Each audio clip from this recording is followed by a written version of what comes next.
حدیث کے اندر آتا ہے کہ اللہ تعالیٰ نے اپنے کچھ بندوں کو پیدا ہی اسی لیے کیا ہوتا ہے کہ وہ مخلوق کی ضرورت کے وقت کام آئیں. کچھ ایسے بھی بندے بھی اللہ نے رکھے ہیں جن کا کام ہی مخلوق کی ضرورت کو پورے کرتے رہنا ہے. ذرا توجہ سے سنیں، ان کی پیدائش کا مقصد ہی یہی ہے.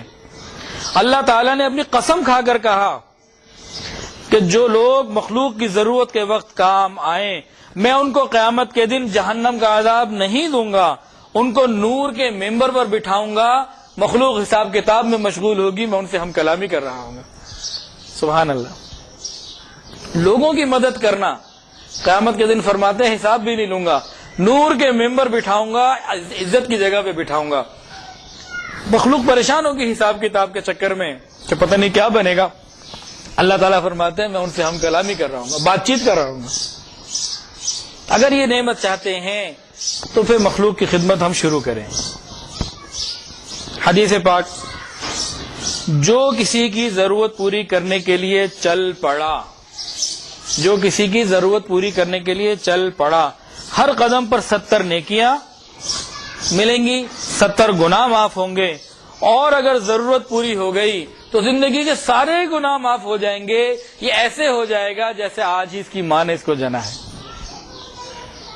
اللہ کے ہاں یہ بہت قابل قدر چیز ہے کہ انسان کسی دوسرے انسان کے کام آئے. عبادت کے لیے تو فرشتے بھی بہت تھے،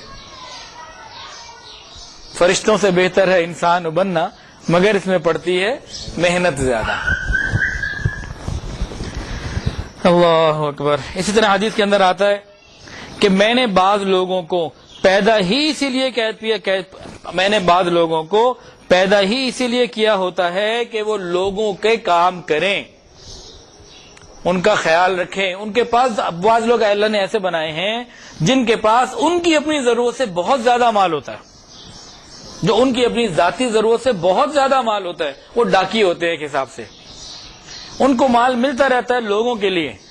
ان کی ڈیوٹی ہوتی ہے کہ جہاں ان کے پاس کوئی ضرورت مند آئے وہ ان کی مدد کریں.